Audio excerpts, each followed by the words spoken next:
Advocate Shriram Fundkar यांनी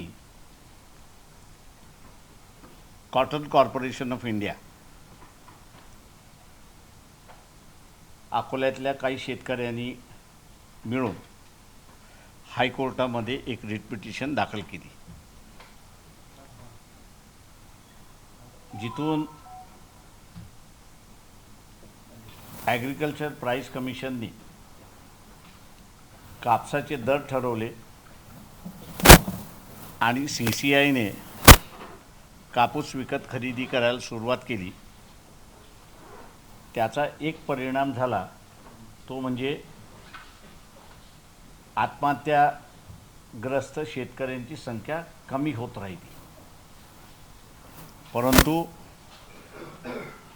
एक नवीन पद्धत CCIमध्ये सुरुवात झाली आहे की ह्या पिटिशन मार्फत ती कोर्टासमोर आणलेली आहे आणि ती म्हणजे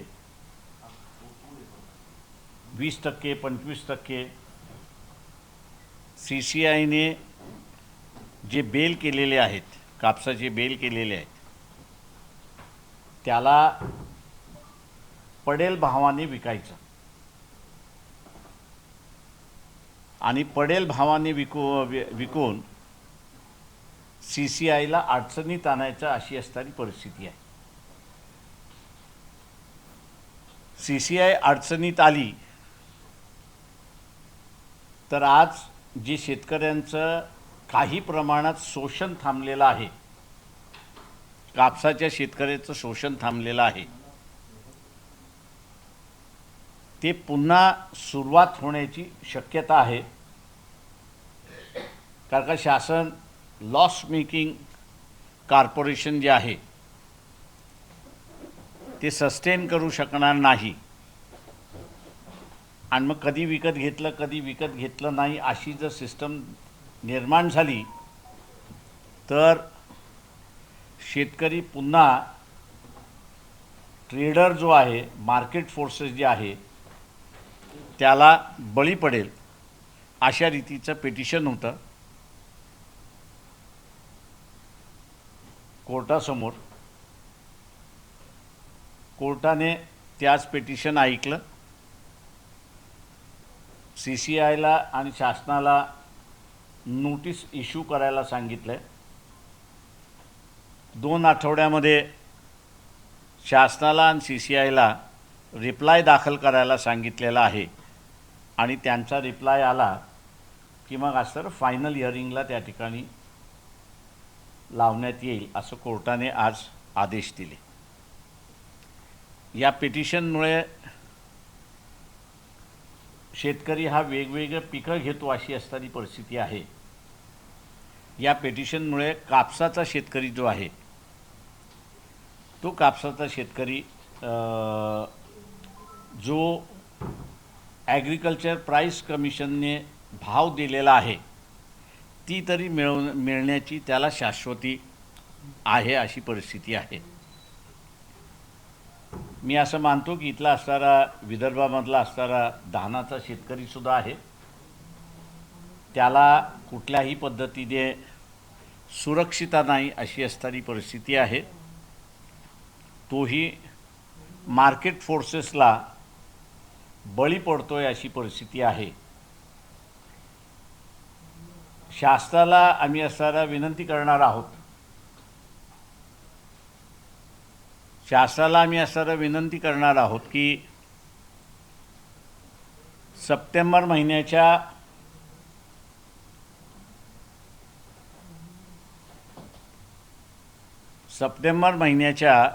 पहिल्या आठवड्यामध्येच त्यांनी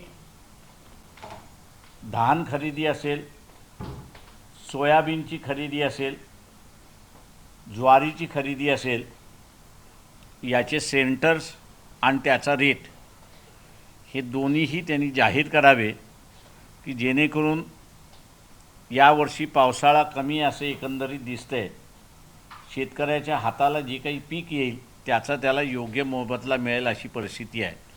शासन हे करेल अशी आम्ही अपेक्षा या ठिकाणी बाळगतो। दुसरं सगळ्यात महत्त्वाचं म्हणजे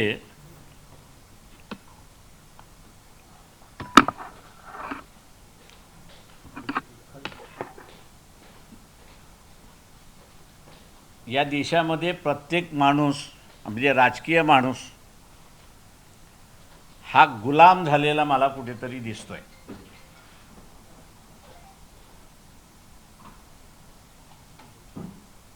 जे काही विधानसभेच्या निवडणुका झाल्या, विधान परिषदेच्या निवडणुका झाल्या, त्या विधान परिषदेच्या निवडणुकीमध्ये वंचित बहुजन आघाडीचे उमेदवार मतदान असेल किंवा नसेल शेवटपर्यंत त्या ठिकाणी लढले. परंतु काँग्रेसने उभे केलेले उमेदवार हे अर्ध्यामध्ये पळून गेले किंवा लढलेच नाहीत अशी असणारी परिस्थिती आहे. आणि म्हणून इथले राजकीय पक्ष एकंदरीत गुलाम होतात आहेत का अशी एक परिस्थिती त्या ठिकाणी उद्भवलेली आहे. RSS जे असणारं एक कॅरेक्टर बिल्डिंग ऑर्गनायझेशन म्हणून स्वतःला असं संबोधते, त्याचे मोहन भागवतसुद्धा नरेंद्र मोदीला गुलाम झालेले एकंदरीत दिसत आहेत. कारण का आंतरराष्ट्रीय आपण असं बघितलं तर पंतप्रधानाची असणारी चिथू व्हायला लागलेली आहे. आणि देशाला ज्याला आपल्याला म्हणता येईल की आर्थिक दृष्टीने गुलाम करण्याची असणारी प्रक्रिया सुरुवात झाली आहे. मधुकेश्वर असतील, सुब्रमण्यम स्वामी असतील किंवा वानखडे असतील, या सगळ्यांनी पंतप्रधानाच्या चारित्र्यावरती शंका व्यक्त केलेली आहे. आणि ही शंका व्यक्त केल्यानंतर RSS जे स्वतःला असणारं एक कॅरेक्टर बिल्डिंग ऑर्गनायझेशन म्हणतं, त्यांनी कुठल्याही पद्धतीने पंतप्रधानांना विचारलेलं नाही. हे जे पब्लिकली आरोप होतात आहेत, त्या पब्लिकली आरोपामध्ये तथ्य आहे का याच्या संदर्भातला खुलासा मोहन भागवत यांनी पंतप्रधानांना विचारलेला नाही. ज्या अर्थी ही हिंमत मोहन भागवत दाखवत नाहीत, त्या अर्थी मी असं मानतो की नरेंद्र मोदीने मोहन भागवत यांना असणारं गुलाम केलेलं अशी परिस्थिती आहे. आणि पंतप्रधान नरेंद्र मोदी यांना अनेक देशातल्या राष्ट्राध्यक्षाने त्यांना जे पाहिजे ते करून घेतात आहेत अशी परिस्थिती आहे. त्याच्यामुळे पंतप्रधानाचं वागणं किंवा त्यांच्या असणाऱ्या ज्या काही वीकनेसेस आहेत, त्या वीकनेसेस एक्सप्लॉइट करण्याचं चाललेलं आहे. आणि ते एक्सप्लॉइट करून जे ॲग्रिकल्चर मार्केट संविधानाने ह्या देशाच्या शेतकऱ्यांसाठी आरक्षित ठेवलं होतं, ते आता अमेरिकेबरोबरच्या करारनाम्यामुळे जगाला खुलं होणार अशी असणारी परिस्थिती आहे. अशा अनेक उदाहरणं त्या ठिकाणी देता येतील की ज्याच्यामुळे देशाचं आर्थिक संकट हे वाढत चाललं आहे अशी परिस्थिती आहे. अशा ह्या परिस्थितीमध्ये सामान्य माणूस जो आहे, सामान्य माणसाने आपला आवाज उठवायला सुरुवात केली पाहिजे अशी अपेक्षा मी सामान्य व्यक्तीकडून करतोय. राजकीय व्यवस्था पॅरलाईज झालेली असेल तर लोकांनी पॅरलाईज होऊन चालत नाही. तर लोकांनी सर्व गोष्टी आपल्या ताब्यात घेऊन या व्यवस्थेला विचारायला सुरुवात केलं पाहिजे की तुम्हाला चारित्र्य आहे का हे सांगा. नसेल तर खुर्ची खाली करा, ही सांगण्याची ताकद सामान्य माणसाची आहे आणि तो अधिकार त्या सामान्य माणसाने बजावला पाहिजे अशी अपेक्षा आम्ही त्या ठिकाणी धरतो आहोत. आमच्या परीने वंचित बहुजन आघाडीच्या वतीने लोकजागृती आणि त्याच्याचबरोबर कुठल्या कुठल्या व्यवस्थेमध्ये आपण असारा गुलाम होतो आहे हे मांडण्याचं कामकाज आम्ही त्या ठिकाणी करतो आहे. लोकांनी त्याला उठाव करावा अशी आमची अपेक्षा आहे. आपण आता विचार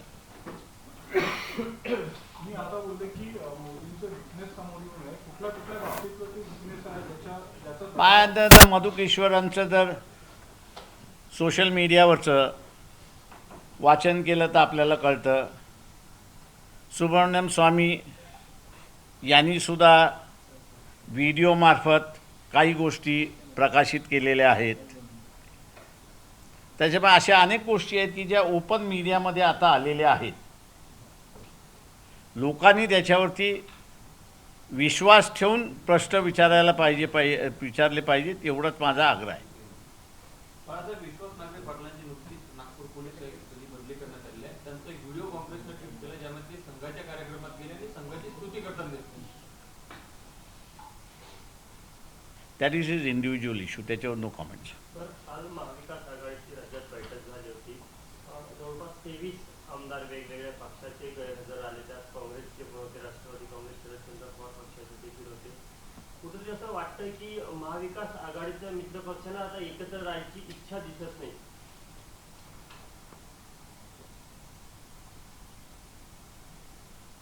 इच्छा दिसत नाही की प्रत्येकजण आपलं BJP म्हणजे त्या पक्षाचे नेते हे BJPवर जाण्यामध्ये उत्सुक आहेत.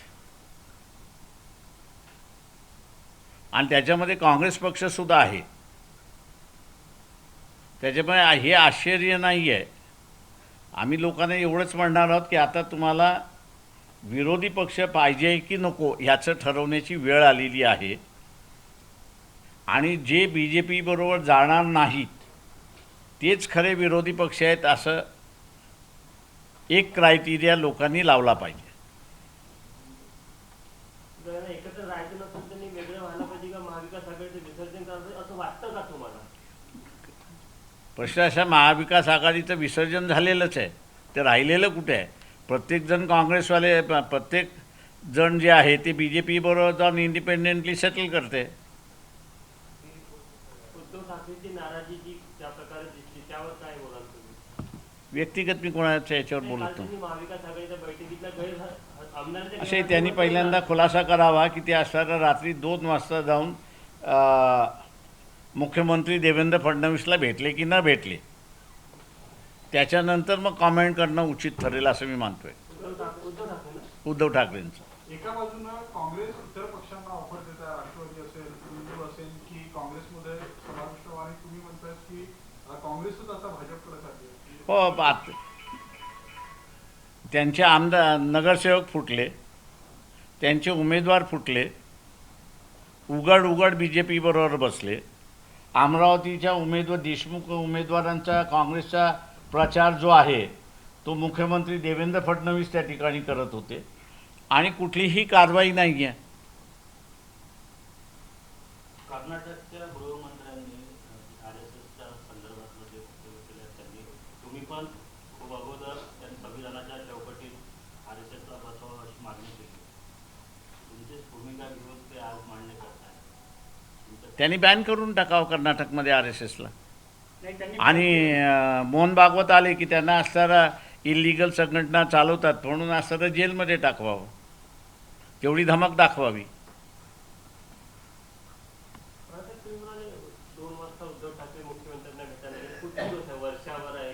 वर्षावरती आहे ते. सगळ्यात ऑल नॅशनल चॅनल्सनी ते कॅरी केली होती ती बातमी. ही माझ्या अंदाजानं महिन्याभराच्या आतली गोष्ट आहे.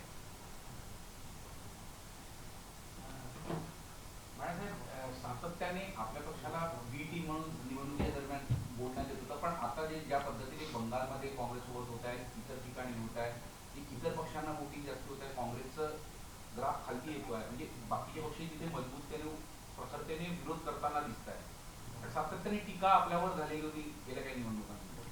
हो, कारण का BJPला अंगावरती घेणं आणि BJPला सत्तेवरनं घालवणं हे आम्ही असताना मानतो की आंबेडकरी चळवळीशिवाय दुसरं कोणीच करू शकणार नाही. आणि त्याच्यामुळे हा फोर्स आपल्याबरोबर घ्यायचा नसेल तर हाच बी जे पीबरोबर बसला आहे म्हणून असणारा स्टॅम्प मारणारे कोण तर बी जे पीवाले नाहीत. ज्यांना आमची मदत पाहिजे होती तेच होते. त्याच्यामध्ये काँग्रेस होता, राष्ट्रवादी होते, समाजवादी होते, मार्क्सिस्ट होते, कम्युनिस्ट होते, सगळेच होते. आणि आज तेच जाऊन बी जे पीच्या मांडीला मांडी लावून बसायला लागलेले आहेत. याला आपण आता संदर्भ विधान परिषद निवडणुकीचा पण दिला की आपण आपले उमेदवार सगळीकडे प्रखरपणे लढले आणि बाकीकडे नाही.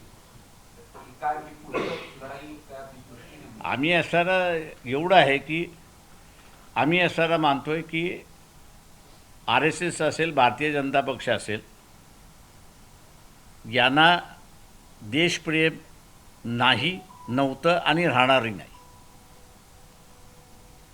त्यांना असणारा धर्म आणि धर्मातून येणारी सत्ता याच्याचमध्ये त्यांना असणारा इंटरेस्ट आहे. आणि म्हणून एवढी वर्ष सत्ता म्हणजे 14 वर्ष सत्तेमध्ये राहिल्यानंतरसुद्धा यांचा इकॉनॉमिकल कार्यक्रम आपल्याला दिसत नाही. यांची फॉरेन पॉलिसी आपल्याला त्याच्यामधनं दिसत नाही. उठसूट अँटी मुस्लिम भूमिका घ्यायची आणि नाही तर मग देव उत्सवाला साजरा करण्याचं कामकाज सुरुवात करायचं. ह्याच्या पलीकडे अजेंडा नाही अशी परिस्थिती आहे. अयोध्येतल्या राम मंदिरामध्ये मोठ्या प्रमाणात घोटाळा झाल्याचा आता समोर येत आहे. जो लोकांना निधी दिला त्याचा अपव्यय झाल्याचं देखील समोर येत आहे. कशा अर्थानं तुम्ही आता या सगळ्या घटनेत राहता? ते मी असं तर म्हणेन की त्याच्यापेक्षा रशियाकडून आपल्याला असणारं जे स्वस्त तेल येत होतं,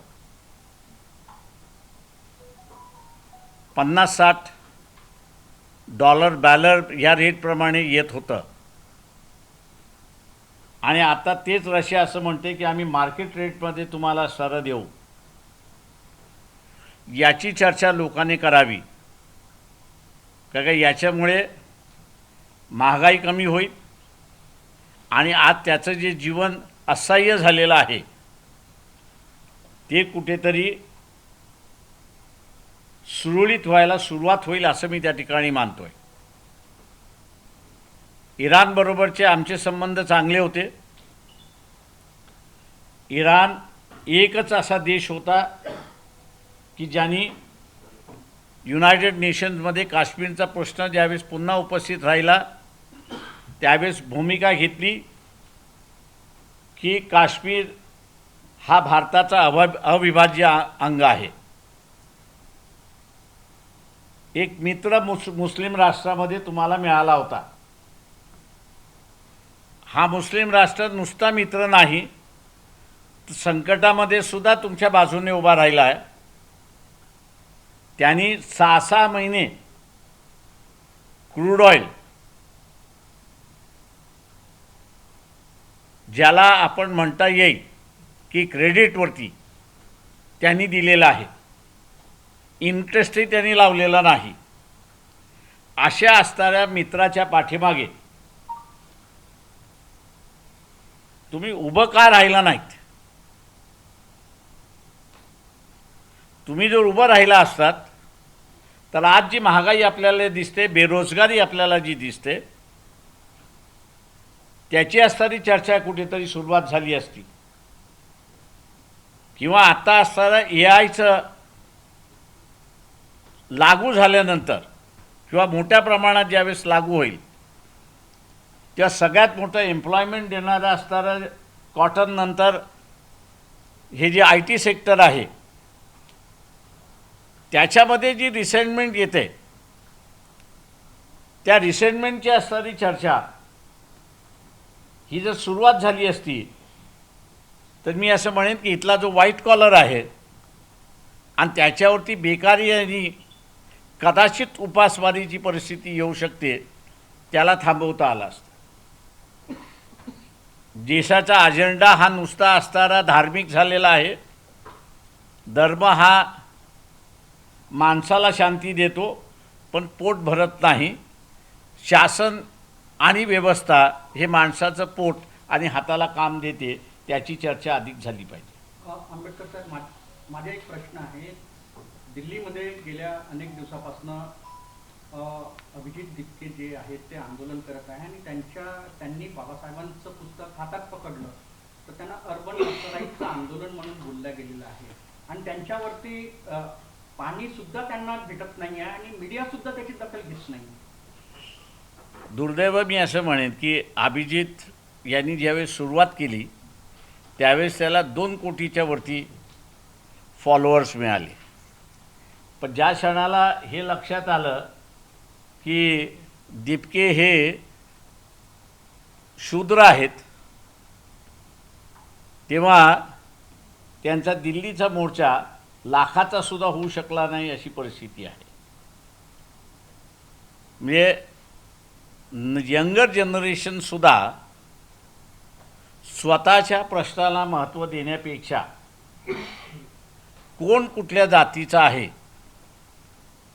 कोण कुठल्या व्यवस्थेमधला आहे, तो सवर्ण आहे, तो क्षत्रिय आहे, तो शूद्र आहे की मुसलमान आहे की कोण आहे, याला असताना बघून त्याच्या पाठीमागं जायचं की न जायचं हा जो क्रायटेरिया लावलेला आहे तो क्रायटेरिया BJPच्या फायद्याचा आहे असं मी त्या ठिकाणी मानतोय. आणि म्हणून एवढं मोठं कॉंग्रेसचं आंदोलन उभं राहिलेलं ते कुठं फिसल आउट होतं आहे का अशी तुझा शंका आता व्यक्त केल्या जाते. चलो थैंक यू.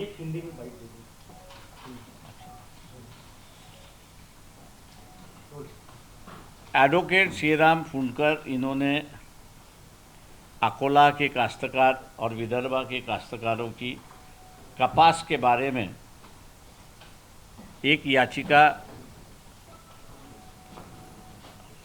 नागपुर बेंच के सामने दाखिल की. उनका कहना यह है कि CCI जो कपास खरीदती है और बेचती भी है, इनका जो रवैया है ये रवैया गलत है. जिस कीमत उन्होंने तय की है बेल बेचने की, उन्होंने बीच में कपास की गांठ जो है वो कम दामों में बेची और इसलिए CCI को नुकसान हो रहा है. कपास खरीदना और उस पर प्रक्रिया करना संवैधानिक तौर से 7वें शेड्यूल 33 के माध्यम से केंद्र शासन और राज्य शासन की जिम्मेदारी है. इस जिम्मेदारी को अदा करने के लिए शासन ने एग्रीकल्चर प्राइस कमीशन पर तय किया है और साथ ही साथ CCI को उसकी प्रक्रिया करने के लिए अधिकार दिए हैं. अब CCI ही अंदर से ऐसा रवैया रुख कर ले रही है कि CCI डिफंक्ट हो, और डिफंक्ट होता है तो ट्रेडर जो है इनको भारी फ़ायदा होगा और कपास का आज जो फिक्स रेट से ख़रीदा जाता है कि जिससे किसानों को राहत मिलती है, वो व्यवस्था दोबारा बिगड़े ऐसी कोशिश CCI की. उसके बारे में जो है रिट पिटीशन दाखिल की. आज कोर्ट में सुनवाई हुई. 2 हफ्ते का वक्त दिया है सबको रिप्लाई दाखिल करने का और कोर्ट ने कहा कि अगली बार जो है वो हम लोग फाइनल हियरिंग को इस पिटीशन को लेंगे. दूसरी बात यहाँ पर जो है वो राजनीति मुझे दिखाई देती है कि पूरी तरह से पैरालाइज हो चुकी है. विरोधी दल बचा नहीं है ऐसा दिखाई देता है. हर किसी की दौड़ लगी है, होड़ लगी है कि वो BJP के साथ में समझौता करे और BJP में ही चले जाए. हम लोग मानते हैं कि अगर ऐसी व्यवस्था हुई तो ये सिंगल पार्टी व्यवस्था शुरुआत होगी ऐसी परिस्थिति है. वंचित बहुजन आघाड़ी के माध्यम से हम लोग उसको रोकने की कोशिश कर रहे हैं. मैं तमाम जनता से अपील कर रहा हूँ कि ये व्यवस्था बनने की वजह से प्राइम मिनिस्टर नरेंद्र मोदी को उनकी जो छवि बनी हुई है और उनकी छवि बनाने में सुब्रमण्यम स्वामी हैं, उसके साथ में और कई व्यक्ति है, इन्होंने ये कहा कि क्या है कि ये किसी न किसी परिस्थिति से ग्रस्त है और उस परिस्थिति का फ़ायदा दूसरे देश के लोग ले रहे हैं और इसलिए भारत को जो है जहाँ दबाना है वहाँ दबा देते हैं। जिस करारनामे पर साइन करना है वो करारनामा वहाँ पर साइन करके लेते हैं और एक वक्त ऐसा आएगा कि इस देश को दोबारा आर्थिक गुलामी जो है वो सहनी होगी, ऐसी एक परिस्थिति है। हम लोग तमाम जनता से अपील करते हैं कि राजनीतिक पार्टी पर भरोसा रखना अब उतना उचित नहीं है, ऐसा मैं मानता हूँ। आम जनता ने जो सोशल मीडिया पे आ रहा है इन्फॉर्मेशन, उसके बारे में उन्होंने पूछना चाहिए। हम लोग समझते थे कि आरएसएस एक कैरेक्टर बिल्डिंग ऑर्गेनाइजेशन अपने आप को कहती है और जिस तरह से प्राइम मिनिस्टर का कैरेक्टर एसिग्नेशन हो रहा है, तो मोहन भागवत उनके जो प्रमुख है वो अपने तौर से नरेंद्र मोदी से पूछते कि ये सोशल मीडिया पे जो आया है ये सही है गलत है, लेकिन उनमें इतनी भी हिम्मत नहीं है कि पब्लिकली वो पूछे या बंद कमरे में पूछे। इसके बारे में भी कोई जानकारी नहीं है कि वो पूछताछ कर रहे हैं। तो हम लोग यही निष्कर्ष निकाल रहे हैं कि मोदी ने मोहन भागवत को गुलाम बनाया है और मोदी को यूएस के प्रेसिडेंट जो है डोनाल्ड ट्रंप, इनकी बात जब वो मानते हैं तो उनको गुलाम उन्होंने बनाया है। तो ये गुलामी का जो सिलसिला इस देश में दिखाई देता है, इसके खिलाफ आवाम ने आवाज़ उठानी चाहिए, सवाल करने चाहिए, तब जाके ये परिस्थिति बदलेगी, ऐसा मैं मानता हूँ। Thank you. ए चाह अन्ना